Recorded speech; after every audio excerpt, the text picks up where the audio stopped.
Hi and welcome back to my playthrough of Xayah. I'm Marcus and I really do apologize that it's been quite a while, but I was really busy doing other stuff and now I'm really keep on focusing on my playthrough on Xayah. Promised! In respect to fame points, green player and the blue player are not pretty far from each other. Red still doesn't have any point yet, but I think in this round he tries to take out the merchant. They are currently basically on the same location, and there is also a good chance to complete this insurgent mission here also for the easy tiger player, and this would give him 2 fame points. Definitely not something he can do within one turn, I guess, but I think there is definitely a realistic chance for the red player. I think we can directly get started with a Swarm Bread. I think in the Swarm Bread we'll do a buy action here, and then we try to make it here to Kempler 2, because right now there is a demand for plasma. So I think maybe we'll buy something here, then we will fly down there, make some scan action, and then hopefully try to get away to Kempler 2 here. Yeah, I think let's do that. Okie dokie, let's activate our impulse drive, and then we will move 1-2 spaces down there to this spy spot on Neo Damascus. And for each 1000 credits you get 2 cubes, and I think I want to take a risk, so I will go for 3000 credits, which means the Swarm Bread gets loaded with 6 plasma cubes. It's definitely a risk, but I'm willing to take that risk. Then we will activate our main engine, and I'm still feeling positive about this 2-die rule or 2 dice rule. Perfect, a 6. You see, this time I brought some actual dice. So let's see, that's 1, 2, 3, 4, 5 and 6, which is perfect, so we can directly take a scan action here. This scan action costs us 1 energy, and this lets us draw another sector, and perfect, we have Azure here, which is pretty cool because the Swarm Bread has this shuttle mission to transport some passengers from Expedia Gate here to the mission spot on Azure. Oh, this is really working well, but unfortunately no, we cannot go there. It's blocked. You see that? We wanted to move here. Oh, come on. That's really bad luck. So we have to find a way all here, and or maybe really hoping for... No, not even the jump gate does help here. Oh, this was really bad luck for the Swamp Bread. But let's draw a demand cube first, and this is plasma. Oh, he's really lucky again. Okay, that's really pretty cool. One last thing to do, of course, is to place the Discover Exploration token. There, perfect. Let's spend another engine or activation token for the engine and roll the movement die. Again, a 6, wow, which is perfect. So 1, 2, 3, 4, 5, 6. Wow, he makes it to the sell spot on Azure. This is really awesome. This means he will sell all of his plasma here. So again, he wiped out his complete hold in this turn. And this also means he now gets 6,000 bucks. And I think even though we are still having one last movement left, I will stop here because he's going for an upgrade for his ship, which brings him an additional fame point. So he now gets 1 fame point for emptying his hold with more than 2 cargo, of course, and he will also get 1 additional fame point because he's done he will do the upgrade now. Perfect. Of course, one last thing to do before we end our turn and go to the business phase. We still have 1 activation for the engine left. We will just move here to the exploration token before someone else is taking this from us. Come on, can you believe that? That's another fame point for the Swamp Bread. Remember, we give that fame point immediately when we get it. Before we do that, we will draw an additional demand. Oh, and see that. It's another plasma. And I decided to go with a Crambler for the blue player. The Crambler has a cargo hold of 14 instead of 12, so that's already better. He still has good impulse drive of 3, which is definitely good. There are already ships in tier 2 that only have, I think, an impulse drive of 2. I might be wrong here, but I think that's the case. And it has this cool nano regeneration ability where you could roll a die and then you can remove some damage from your ship. I think that that's pretty cool. And of course the energy is also higher than the tier 1 ship. That's our new ship. We are allowed to keep our outfits as we are on a planet. We can directly start with full energy and also all arm tokens. We can go for the impulse drive. We still have 2,000 bucks left. I think we want to do some trading in the next turn, so I think I'm not going to invest those in additional outfits. But when you update your ship, you are allowed to keep your tier 1 special ability, so the oversearch will stay where it is. We haven't used it yet, but it still might help us in a later turn. Right now we have this nano regeneration as well. As we're ending our turn, we come to the status phase, so we get 1 additional fame point for upgrading our ship and 1 more for emptying our hold. So this is definitely was a huge turn for the Crumbler now. It's no longer the Swamp Rat. Hopefully I will remember that. And one last thing to do is to activate the Enforcer, and the Enforcer will acquire a target first, and what's not so good for the Ghost Stalker, as it's basically nearby. So the Enforcer will now move up to 6 spaces, 1, 2, 3, 4, 5 and 6, and will stay at least 2 spaces away from a target because it will fire a missile towards the Ghost Stalker now. The Enforcer will definitely roll a d8, that's clear. Now the Defender can decide to activate shields, and I think the Ghost Stalker will do that, and I think he will do that twice. So he will activate the shield twice, so he's allowed to roll 2d6s for defense now. So these are the 2 dice for the Ghost Stalker. Oops, doesn't count. Wow, okay, so nothing bad has happened here. The Enforcer rolled a 2, the Ghost Stalker a 9, nothing bad has happened. Now the Ghost Stalker can decide to rearm the markers he has used for defense in this after this attack, and I think that's something he will do. So he has to spend 1, 2 energy, and those are going back to the activated position. Okay, now we come to the Easy Tiger, and the Easy Tiger will definitely try to take out the Merchant this turn, and I think he will activate 3 blasters, I think. Let's make it sure.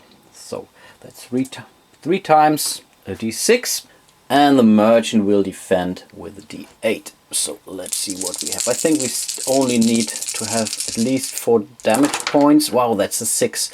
Okay, so that's negated. That's 8 additional hit points, and that's definitely more than enough to blow this guy into pieces. Isn't that awesome? Boom! So those 11 points are being removed. So, and the Merchant is immediately respawned. That's just kind of a bad news situation. So the Merchant will again start here at the Ravin 5. Basically the same spot where he ended his movement. Good thing is the Easy Tiger will now get this 1,000 credits.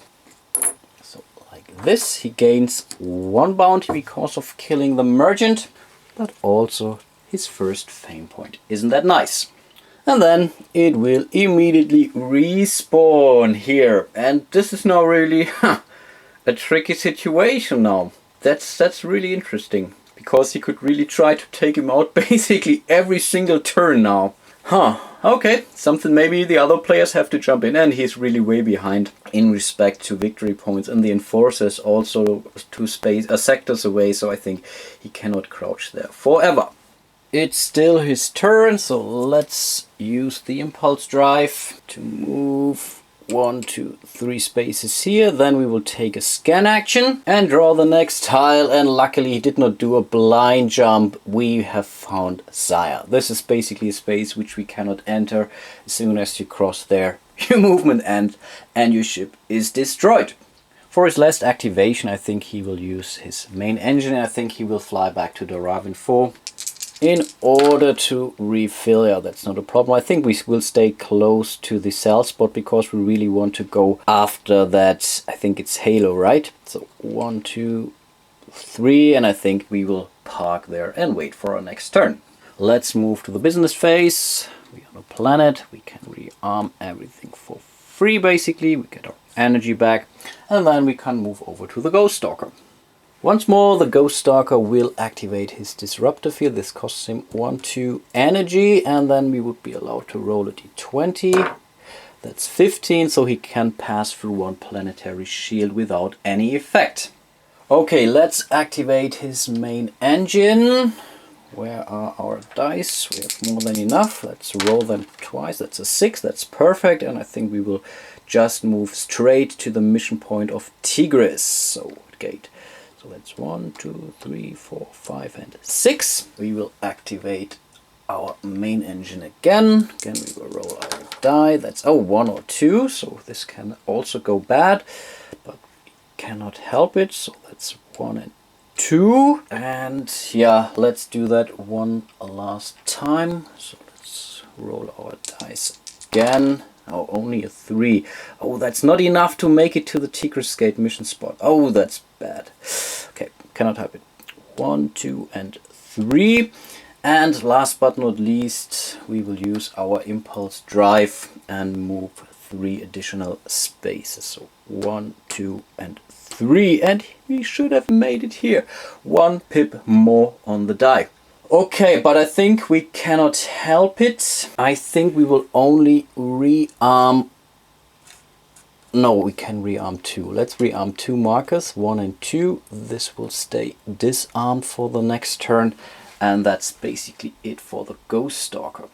And then we activate the Merchant. He moves 1, 2, 3, 4, 5, 6, 7, 8 spaces. He always have to take the safest route, and he has to make it all the way down there to Azure, being his first or the next spot on his straight route. Let's move back to the blue player, and of course I forgot to exchange the model. There are so cool minis in this game and I forgot to replace them. Well, this is now the Crumbler, the new ship for the blue player. Let's activate the main engine. Let's roll our die. We still have only type 2. We should really upgrade the engine for this player. That's a 4 or 1. Let's go with the 4, of course. So that's 1, 2, 3, and 4. Let's activate it again. So 5 or a 4. That's way better. 1, 2, 3, 4, and 5. And we definitely want to make it to the easy mission space on the Expedia gate here. So let's do that one last time. So we will activate our main engine. That's a 5, perfect.